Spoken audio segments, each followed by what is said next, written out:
कई दफ़ा हुकूमतुनि में आयासीं पर असां बि अहिड़ो कमु कंहिं बि मुखालिफ़ सां कोन कयो।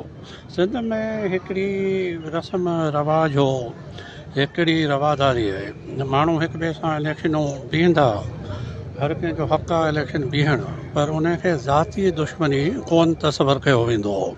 हाणे कंहिंजे ख़िलाफ़ बि हो त सम्झनि था त हिनखे हिमत कीअं थी, बीठो कीअं, त पोइ वाह जमहूरियत कहिड़ी आहे। पोइ तव्हां बादशाहत डिक्लेयर करे छॾियो, पोइ इन जमहूरियत जो को फ़ाइदो ई कोन्हे को। असां ऐं नवाब शाह जा सैयद ख़ानदान हिक ॿिए जे ख़िलाफ़ु 1920 खां इलेक्शनूं बीहंदा हुआसीं, पर इलेक्शनूं गुज़रजियूं त पोइ शिकार बि गॾु, हर शइ गॾु। 1945 जी इलेक्शन आहे त मुंहिंजे ॾाॾे खे टिकट मिली, मुंहिंजे ॾाॾे जे नॉमिनी खे टिकट मिली ऐं मुस्लिम लीग जी असां 2 सीटूं खटियूं। ज़फ़र अली शाह साहब ओल्ड पार्लियामेंटेरियन, उनजो वालिद मोहम्मद अली शाह साहब, उनजे ख़िलाफ़ मुंहिंजे ॾाॾे जे नॉमिनी इलेक्शन खटी।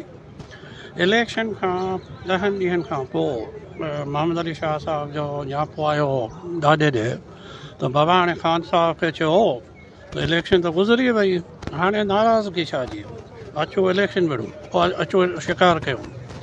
15 ॾींहं गॾु शिकार जो ट्रिप हलंदो हो, जेको दरिया जे थ्रू बेड़ा, उन्हनि जा बेड़ा, असांजा बेड़ा। आख़िरी शिकार छटे ज़िले में वञी थींदो, यूसुफ जानी साहब जी झंड में, उतां पोइ सभु कराची ॾिया वेंदा। इहा आई सिंधी रस्मूं रवाजूं रवादारी। मां कल्ह ई चयो आहे त अगरि हुकुमराननि पंहिंजी रविश चेंज न कई त मूंखे नेपाल जहिड़ी, मूंखे बांग्लादेश जहिड़ी, मूंखे श्रीलंका जहिड़ी सिंध में घटि सूरत हाल नज़र थी अचे, जेको सिंध जी आवाम सां शर आहे। का बि ॻाल्हि माण्हू खे मुश्तमिल करे सघे थी ऐं ओड़े क़िस्म जी सूरत हाल वञी सघनि था। त पाणी ते सभिनी सूबनि जो हक़ आहे, ऐं पाणी जेको आहे रुगो पंजाब जो कोन्हे, पाणी हर सूबे जो आहे।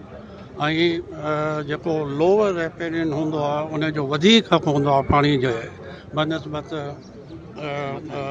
मथे वारनि जे। त असांखे हमेशह इहो ई ख़दशो रहियो आहे त कालाबाग डैम ठहंदो त सिंध जो पाणी रोकियो वेंदो, उतां कैनाल निकिरंदा। त कालाबाग डैम त कोन ठहियो, पर 6 कैनाल ॿिया मनसूबो थी वियो। त सिंध उनजी मुखालफ़त कई आहे, सिंध जी सोसाइटी जे हर फ़र्द उनजी मुखालफ़त कई आहे।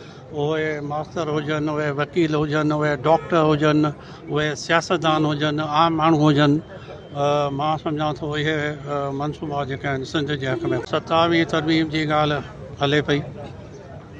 27वीं तरमीम जे दौरान मां पहिरां चयो आहे डिसेंबर ताईं कुझु बि थी सघे थो। अगरि कुझु न थियो त हीअ जेका हाइब्रिड सिस्टम जंहिंखे चवनि था जमहूरियत, इहा टर्म पूरो कंदे मूंखे नज़र कान थी अचे। ऐं मिड टर्म इलेक्शन पोइ अगरि डिसेंबर ताईं कुझु न थियो त मिड टर्म इलेक्शन डेफिनेटली साल पहिरां थिए, 2 साल पहिरां थिए, मूंखे नज़र थी अचे।